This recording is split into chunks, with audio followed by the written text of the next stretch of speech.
sidekick, Dabby, and we are almost halfway through January 2018, and I need to talk about what I loved about 2017. So these are my favorite books of 2017.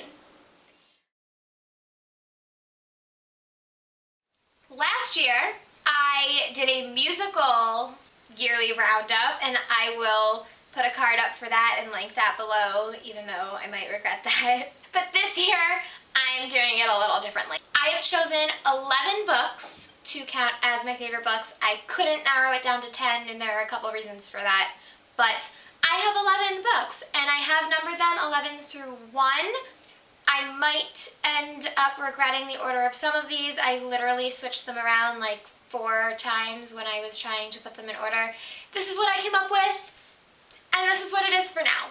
But I love all of these books. Before I start, I will say there were a lot of other books I read this year that I did love, but not as much as these ones. There were ones that were actually more anticipated than a lot of these, but I didn't absolutely adore them once I got my hands on them. Or there were ones that I absolutely loved, even more than 1 or 2 of these, but there's a reason that these made it into my favorites list and those didn't. I'll get into that in a moment. Number 11 was Turtles All the Way Down by John Green. This book was not the most enjoyable book in the world, but it was one of the most important. It's about mental health. It was also the first John Green book I was able to get my hands on when it came out because I was late picking up his books. And it was a really important read. It was really good that it existed, and I know it was really important to John Green to write. I didn't love the book on a story level, but I did love it on an importance level, which is why I had to include it in this. I do have a book talk for it.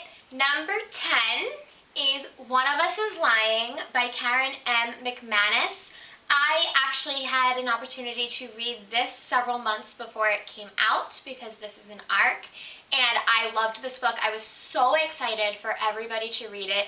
It is about 5 students that end up in detention because they all had cell phones in their bags, I guess.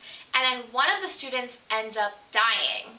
And the other 4 are suspects for obvious reasons. And they're kind of trying to figure out what happened and stay off the radar at the same time. And I adored the story. It was a mystery. It was a little bit of Gossip Girl and Pretty Little Liars and The Breakfast Club. And it was just fantastic. I do have a book talk for this, and it is my most popular book talk ever, so definitely check that out. I will link it below. Next, I have King's Cage by Victoria Aveyard. This is the 3rd book in the Red Queen series. There is one more book coming out this year, and it is one of my most anticipated books. I think this was my favorite book of the series so far.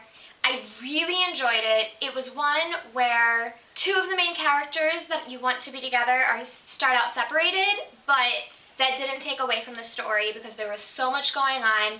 It had a little bit of a cliffhanger ending, though that not as much as the one before. And I just really love this book. It kind of cemented my love for this series because in other books it had kind of been outshone by some other series that I was really enjoying at the time, but that was not as much the case in this one. Yeah, I really did love this book, and this was number 9. I do not have a physical copy of my number 8 book, and it's also kind of an interesting one. So I'm counting number 8 as The Problem with Forever by Jennifer L. Armentrout.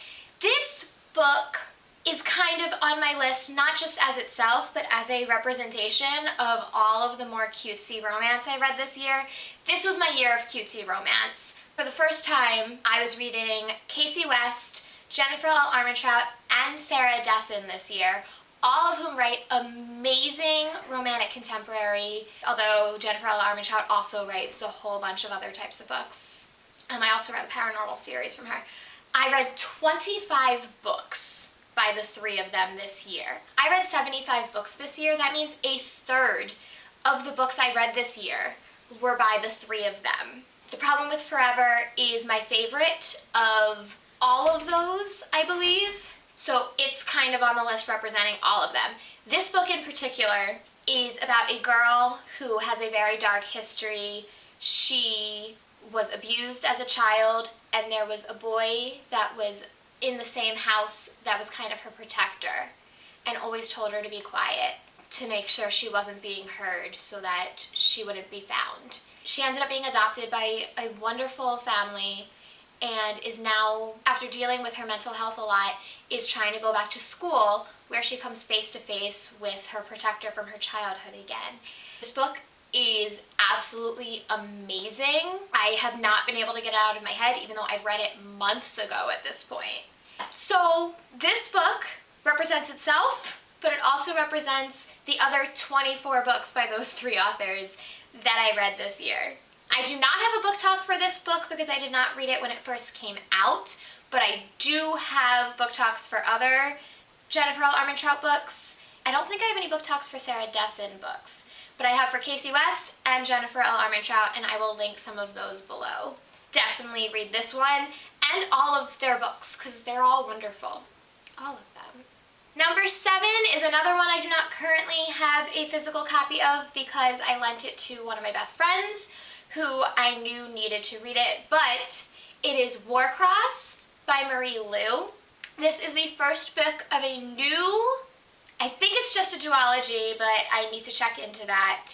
Part of the reason I love this book is because I love the Legends series, and then I did not love the Young Elites as much, but Warcross gets back into the Marie Lu that I absolutely loved. I might have even liked it better than the Legends trilogy, which is saying a lot because I love that series a lot. It is about a girl named Emeka who is a hacker. It takes place in the near future, and she hacks into this world tournament in order to get some money. She's way behind on a whole bunch of payments, and her family life is very tragic. So she hacks into this game, ends up working for the leader of this entire gaming world in order to try to find somebody that's attacking him. And that's all I'm going to say. But it's amazing. It kept me guessing. I loved every second of this book. It was wonderful. Everybody needs to read it. I do have a book talk for it, which again, I will link below. Number 6 is Akawar, otherwise known as A Court of Wings and Ruin, by Sarah J. Maas. This was one of my most anticipated books of this year. It is the 3rd and final book of the A Court of Thorns and Roses trilogy, although there are going to be 3 more related to this book coming out in the next couple years. I'm not going to get into what happens in this particular book because it is the 3rd book of a trilogy, and anything I say will be a spoiler for the first 2. I love the characters. They're some of my all-time favorite characters in this book. Some of my all-time favorite couples are in this book. I will say each of the 3 books is kind of a retelling of a different story. I'm actually not sure what this one is. It's one I'm not as familiar with, if it is one. I don't know. The first one is Beauty and the Beast. The second one is the story of Persephone. And I don't remember what this one was supposed to be, if it was also one. So I might have lied by accident. It was really good. The reason it is not lower on the list is I did have one problem with it that I often have with final books in series, and that was keeping it out of my top 5 of this year. But I did really enjoy it, and I really only had that one problem with it. It was really good. And I do have a book talk for it, which I will link below. Alright, we are down to my top 5. Half of which didn't even come out this year, but I read them this year. So I'll get into that. I do not have a physical copy for this one either because I borrowed it from a friend, but my next one is 13 Reasons Why. And I know there's been a lot of controversy about that book this year, especially with the show that came out, but I absolutely loved it. I thought that the book in particular was done in a really nice way where you're seeing from the people left behind from suicide. And I don't think it was romanticized, at least not in the book, because you're able to see that, yes, it was kind of seen as like she was able to take revenge in her death. However, it was more what she left behind that was the revenge, not so much her death. And it was really about like making people face their own choices. And yes, that was done because somebody committed suicide, but I feel like if she had had the strength to record those tapes and send them out while living, it might have been even more powerful, because then people needed to deal with what they've done and face her the next day. I love this book. It made me ugly cry throughout the whole thing.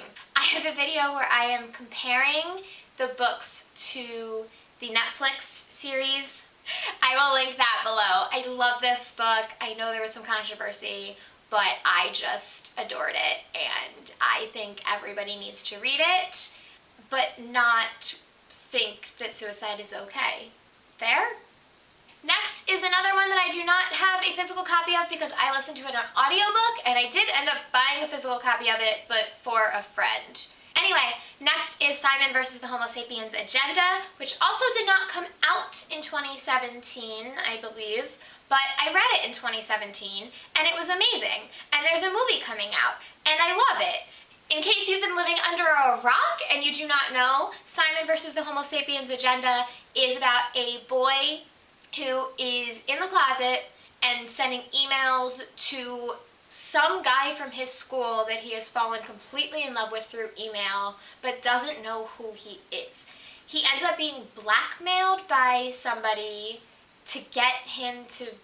That part's complicated, but it's a coming out story, and it's adorable, and I just absolutely adore this book, and I'm so excited for the movie, and everybody needs to read it.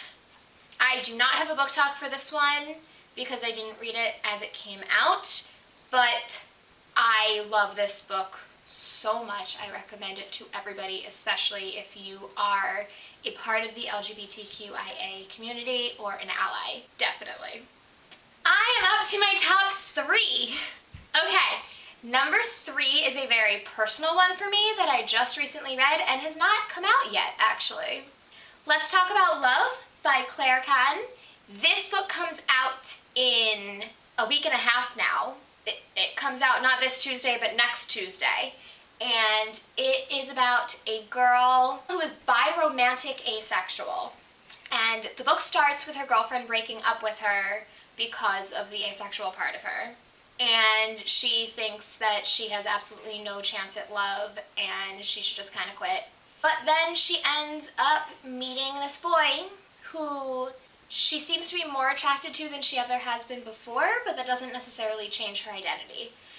And she has like a middle school level romance with him. She's not sure what that means, so there's a lot about her fears and her wants and her needs, and I just absolutely love this book. It's so important for me to read at this time, and there was also some race issues touched upon and some stereotypes and like family pressure. It was everything I needed. I just absolutely adored this book. I actually couldn't even rate this because it was too personal for me. I do not yet have a book talk for this. I'm still kind of wrapping my head around what I need to say. Plus, the book hasn't come out yet.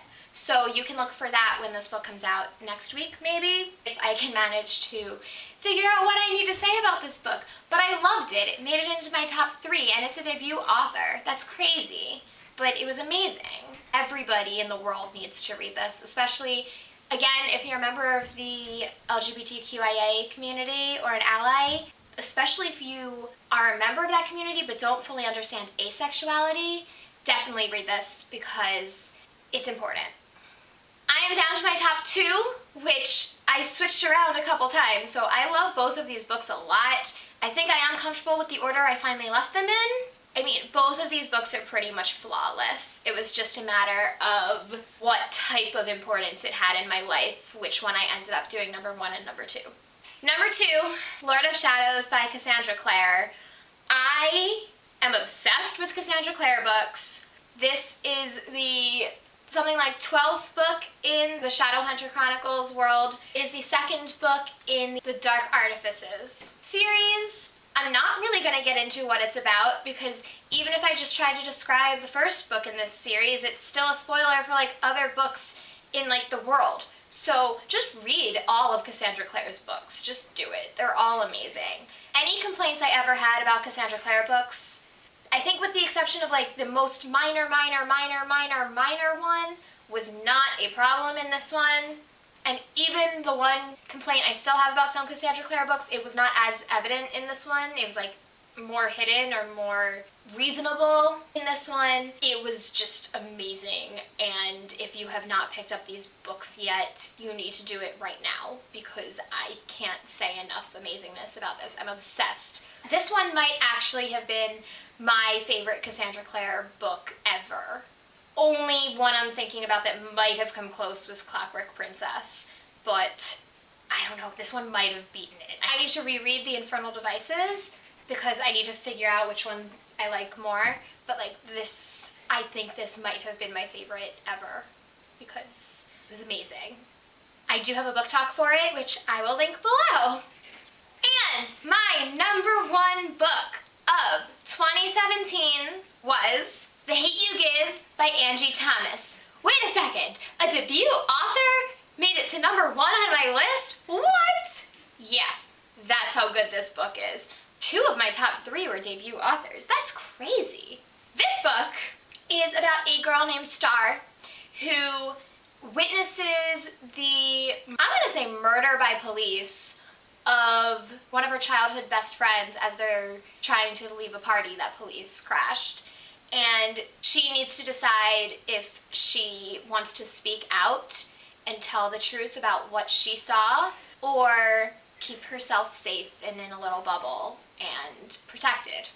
It hits on every topic that the world needs to be talking about right now. There is talk of biracial relationships and racial violence and racism. I needed this book in my life this year. It was so important. I was able to meet Angie Thomas shortly after I finished reading it, and I just gave her a big hug and said thank you, and it literally changed my way of thinking about certain things. And I have been getting every single person I talk to read this book because everybody needs to read this book. I have a book talk for it. I will link it below. It was absolutely amazing. Everybody needs to read it. It was my number one book of 2017. It was just phenomenal. So, those are my top books of 2017. Like I said, there were some others that I also really enjoyed, obviously, but they didn't quite make the list. There are a ton of books in 2018 that I'm really, really excited to read. I've already kind of dug in. That is it for 2017, even though we are now into 2018.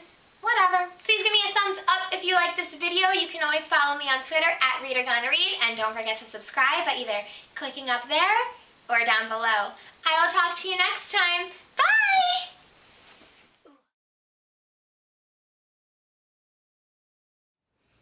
Hey, Ellie and Dobby here. Like the video?